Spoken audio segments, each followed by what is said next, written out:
Yo, what's going on, yo? I'm JB Hoops, and today I'm going to be breaking down my 2026 preseason mock draft with picks 1 through 14. The NBA season is just a few days away, so I thought I'd get this video out and just share some of my thoughts on the top prospects of the 2026 draft cycle. And the draft order is based on the expected win totals of each team. This is my first video on the 2026 draft class, and I'm excited to get back into the swing of things. So make sure to leave a like and subscribe for more draft content, and I'll have more videos coming soon. But anyway, let's just get right into it.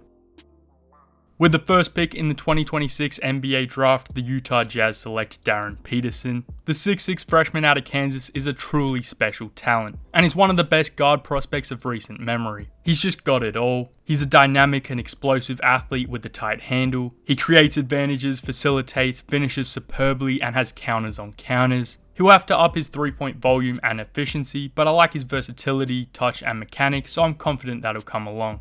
And defensively, Peterson separates himself from most lead creators with his excellent ground coverage, hands, anticipation, and motor, averaging 3.4 stocks a game in his senior season. The Jazz have some nice pieces, Ace is really cool, and I like how they're using him so far. Bryce Sensabaugh is a bucket, and a lot of the rest of their guys are intriguing, but they lack that true superstar talent, and I believe Darren Peterson is that guy. The Nets are up at 2, and I have them taking Cameron Boozer out of Duke.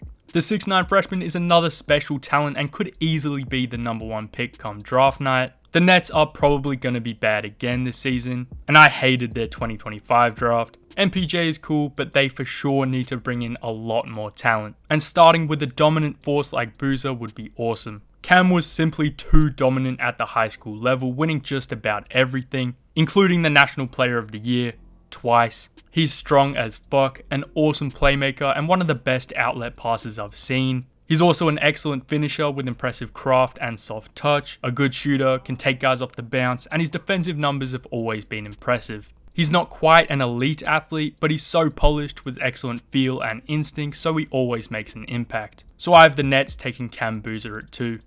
Next up we have Washington, and they are selecting the 6'9" freshman out of BYU, AJ DeBancer. The Wizards have an intriguing young core with Sarr, Trey Johnson, and maybe Bilal Coulibaly at the forefront, but adding a superstar bucket getter into that mix would be incredible. AJ is a freak athlete who can handle, get buckets from anywhere, make impressive reads, and when he's locked in, really put on the clamps. I think BYU could make some noise this year. I like Rob Wright, Richie Saunders is a bucket, and they're very well coached. So it's going to be really fun watching AJ fight to prove he's the number 1 guy. He's definitely got things to work on like the shooting and defensive consistency, but all in all, AJ DeBancer is a spectacular talent who's going to have an awesome season and really push to be the number 1 pick. At 4, I have the Hornets taking Jaden Quaintance. While some might think missing out on the top 3 is tough, I'm incredibly high on JQ and believe he could be a really special player with his game-changing defensive talent, physical tools, play finishing, and evolving offensive game. Coming off an ACL tear is obviously very rough, but it sounds like he's progressing quickly and won't miss too much time. He is very raw offensively, but the flashes are ridiculous. He can pass, some of the drives he had last year were awesome. The shooting definitely needs work, especially at the free throw line, and it would be good to see some progression there, but the rest of JQ's game is just that special. The Hornets have a nice core with LaMelo, Con, and Brandon Miller, and JQ would fit in perfectly as a defensive anchor and athletic play finisher with a ton of upside. So I really like the fit and have the Hornets taking Quaintance at 4. The Hawks are on the clock at 5 with the Pelicans pick, and I have them taking Michael Brown Jr. Now this might be a bit high, and the Hawks obviously have Trey, but I really like Michael's game, and think some of the stuff he can do is very Trey or potentially even Steph-like. Plus they already have a great wing group, and I don't think there's a big on the board I'd take quite this high. Michael was unbelievable during the FIBA U19 World Cup. Some of it was hot shooting, but his shot making versatility, touch, burst, and playmaking are very real. If the finishing and rim frequency don't improve, I don't think I'd take him this high, but he's continuously improved over the course of his career, and with some added strength and finishing craft, he could become a legitimate offensive engine. So I have the Hawks taking Michael Brown Jr. at 5. The Grizzlies are up at 6 with the Suns pick, and I have them drafting Nate Ament out of Tennessee.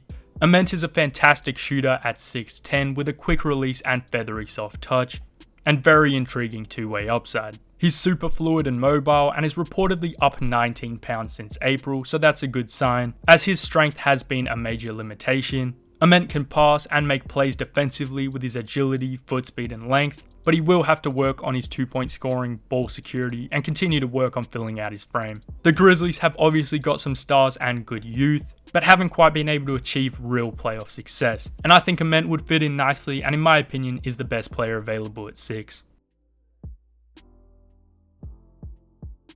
Now we have Chicago with pick 7 and they select Tunde Yesufu out of Baylor.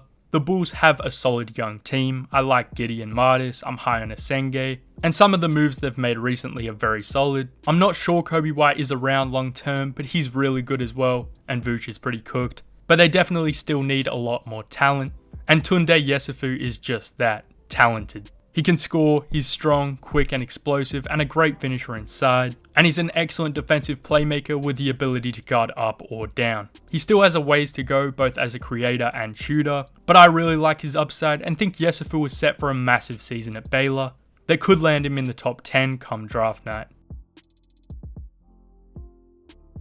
Next up at 8, I have the Kings taking Caleb Wilson out of North Carolina. Wilson is a ridiculous athlete at 6'10 who just flies around the court making plays on both ends. The Kings really need to tear it all down and go for one of the top guys, but Caleb Wilson would be a nice start. He's got work to do refining his game, improving his shot selection, shooting and consistency on both ends, but the flashes are extremely tantalizing. He's a super versatile defender, making rotations to block shots or close out and contain on the perimeter. And offensively, he's a great passer, has soft touch, and can even handle an attack off the bounce, and he's also a very strong play finisher. Caleb Wilson is an awesome prospect, and in this mock, I have the Kings taking him at 8.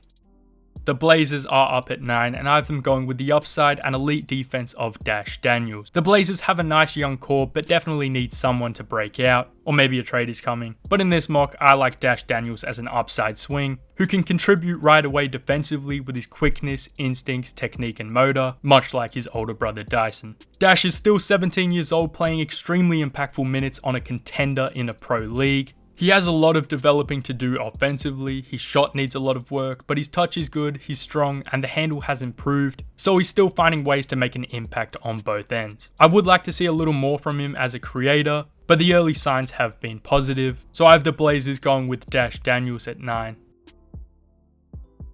With pick 10, I have the Heat taking LeBaron Philon, the 6'4 sophomore out of Alabama. Miami have talent for sure, but their squad still seems set up to trade for a star. So with this pick, I'm just going with a guy I think could take a leap with more offensive responsibilities this season. Philon is a dog. I had him in my Lotto for this past draft. He definitely needs to improve his efficiency from all over the floor and continue to bulk up, but he's very versatile, can handle, get paint touches, has super soft touch, hounds guys at the point of attack, and I buy the shot long term. So if he puts it all together, he could have an incredible year and really cement himself as a Lotto talent. And in this mock, I have the Heat taking Philon at 10. At 11, I have the Pacers going with Chris Sanak Jr. out of Houston. The 6'11 freshman is very intriguing with his mobility, skill, and smooth shooting stroke. Following Turner's exit, the Pacers definitely will be looking to add a big, and there are definitely a few guys in the mix, but I like Sanak Jr.'s upside and tools. He needs to work on his decision making and improve his efficiency inside the arc. And defensively, Kelvin Sampson will challenge him for sure, so he and JoJo Tugler should form a pretty scary frontcourt this season. And I like the Pacers taking Sanak Jr. at 11. The Raptors are up next at 12, and I have them selecting the 6'4 guard out of Iowa, Bennett Sturtz. The Raptors guard play has been pretty poor for a while, and whilst quickly is fine, he's not the answer. And Sturtz just has an insane statistical profile with super impressive film to match. It will be a jump in comp moving from Drake to the Big Ten, but he has the skill set to really dominate at the college level and translate that success to the NBA, with his elite playmaking, touch, shooting versatility, and solid athleticism. The Raptors are an interesting team, and I really like the fit with all the high-level defenders and athletes they have to surround him with, so I have Toronto taking Bennett Sturtz at 12. At 13, I have the Grizzlies taking Kareem Lopez out of the New Zealand Breakers. The 6'8 forward can do a bit of everything and has steadily improved moving into his second season in the NBL. Lopez is a good cutter and finisher, a strong defensive playmaker, can pass, put the ball on the floor and get to the cup. and the shooting has looked better early on in the season. His team sucks though, and he has had some bad defensive moments, but overall Lopez is probably best player available, and if he can continue to produce and put together impactful games, he will be in the Lotto mix, so I have the Grizzlies taking him at 13.